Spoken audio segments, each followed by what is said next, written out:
All right, let's unpack this. Today, we're taking a deep dive into something that, well, it feels almost impossible to escape political polarization. Right. It's everywhere. Online, family dinners. Exactly. But often when we talk about it, we focus on what people believe, the specific stance, Mm. but maybe not enough on how those beliefs connect to, well, how we actually interact, Hmm. our social fabric. And that's precisely where the source material for this deep dive really comes into its own. Mm, We're looking at research from Kieran Matham, Andras Veros, and Christoph Stadtfeld, okay. and they propose a really, I think, insightful shift. Instead of just looking at individual beliefs kind of floating out there, Right. they argue we need to see beliefs and social relationships as like fundamentally intertwined. Intertwined. Okay, so it's not just my opinion on, say, climate change, but who I talk to about it and how that relationship influences things. Exactly. Their idea is to model society as this dynamic, multi-level network. Multi-level network. Okay, break that down a bit. Yeah, so think of it like this. You've got one layer, that's us people, connected by friendships, social ties. Uh-huh. Then there's another layer connecting the political topics themselves based on how people's attitudes line up across those different issues. Oh, I see. And the key insight is seeing how these layers interact and influence each other over time. It's not static. That's fascinating because it helps us move beyond just saying, oh, people disagree. It focuses on how the agreements or disagreements actually cluster, where they live socially. Precisely. It's about the structure of the divide, not just the fact that there is a divide. Right. And to explore this whole network idea, the researchers, they really dug into some detailed data. They looked at students at a Swiss university.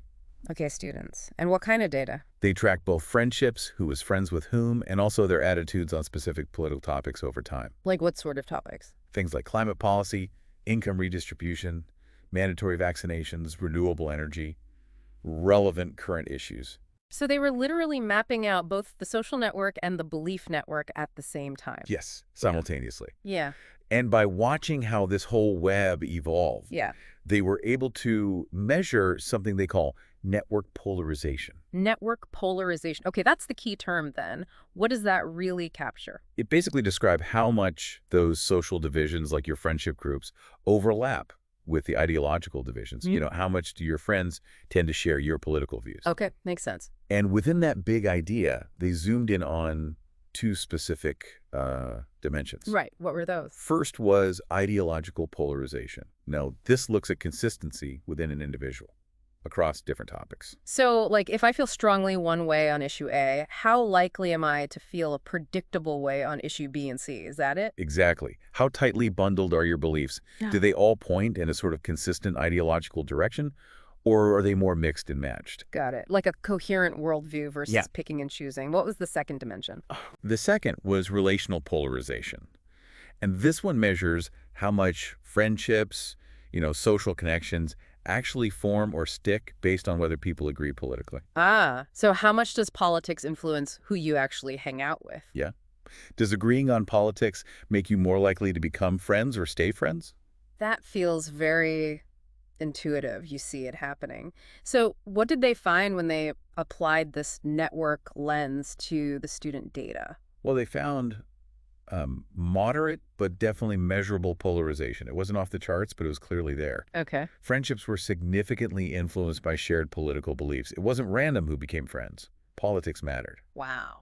And interestingly, over time, these social networks actually became more ideologically cohesive. Meaning groups of friends started to look more alike politically as time went on. That's right. The friends within a group became more similar in their views. So polarization isn't just this like abstract cloud hanging over society. It's actively being built and reinforced in our everyday connections. Who we study with, who we grab coffee with. That's the crucial takeaway here, I think. It really underscores how deeply embedded political alignment is getting in the very fabric of our social lives. Okay, which brings us to the really juicy part, the how. Why is this happening? Did the study identify the sort of mechanisms driving this network polarization? Yes, they identified three key mechanisms. And the first one, importantly, was the strongest driver they found. Okay, what was it? Social selection. This is basically our tendency to actively choose to make friends and keep friends who already share our political views. Uh-huh. Their data showed that similarity in political attitudes was a really powerful predictor of who would become friends. So hang on. It's less about me convincing my friend to see things my way, Right. and much more about me picking friends who already see things my way to begin with. That's what this suggests, yes. Yeah. The political alignment acts like a strong filter when we're forming connections. Interesting. Okay, that was the strongest. What was the second mechanism? The second was social influence. Now, this is the more classic idea. Once you're friends, those relationships might then subtly shape your views over time through conversations, exposure to their perspectives. So your friends can still nudge your opinions a bit. Yes, that effect was definitely present in the data. But, and this is key, they found it was significantly weaker than social selection. Weaker. Much weaker. Picking similar friends seemed to be a much bigger force than friends actually changing each other's minds later on. Wow. Okay. So selection is the big one. Influence is there, but smaller. What was the third? The third one was latent cause reinforcement. This one's maybe a bit more subtle. Okay. It's about things like shared background experiences, or consuming the same kind of media, or living in similar environments. Things that can sort of align people's attitudes indirectly, even without them directly talking about politics. So stuff outside the actual friendship itself. Like maybe we both read the same blogs or we both grew up in the same kind of town, and that pushes our views closer together. Exactly. It's like these external factors are already doing some of the work, pre-aligning people who might then find each other. Okay, I think I get that. And when you put these three mechanisms together, selection, influence, and this latent reinforcement, there was a really powerful conclusion about the order of things, wasn't there? This is where it got really interesting for me. Yes, absolutely. The research strongly suggests that political similarity often seems to initiate the polarization process.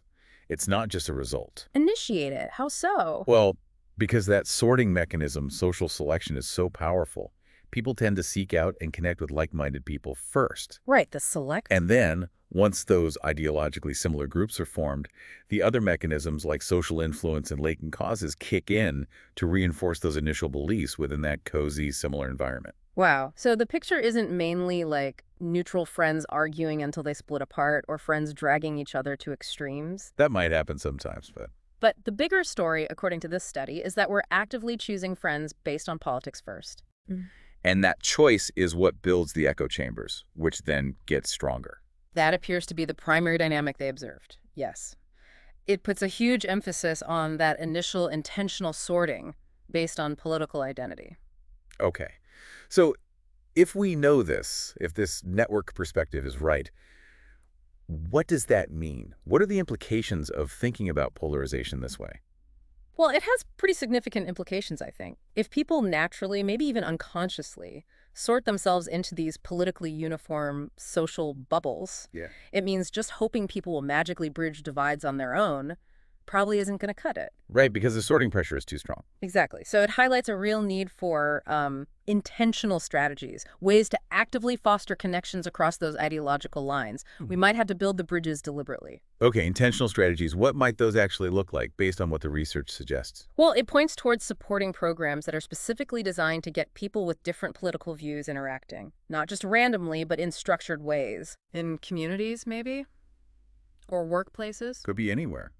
Communities, institutions, creating opportunities for people to meet and engage who wouldn't normally cross paths, politically speaking. What about the digital world? I mean, that's where so much interaction happens now. Yeah, that's a huge one. For online platforms, it raises questions that go beyond just, content moderation or banning bad actors. Like what? Like, could the algorithms be tweaked?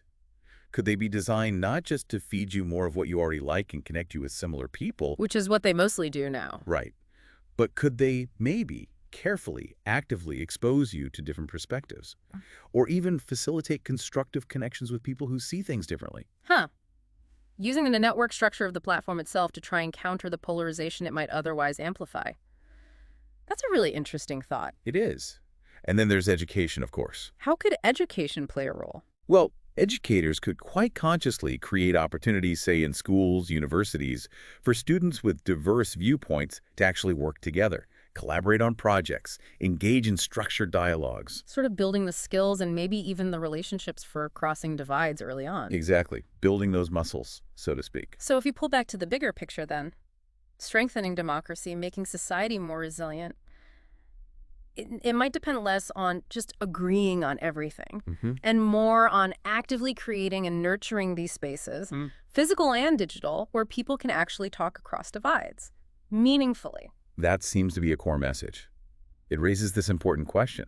Maybe real social cohesion in a diverse society doesn't just rely on shared values, important as they are. Yeah. Maybe it relies more fundamentally on maintaining shared social ties, actual relationships, Hmm. especially across our differences. Yeah.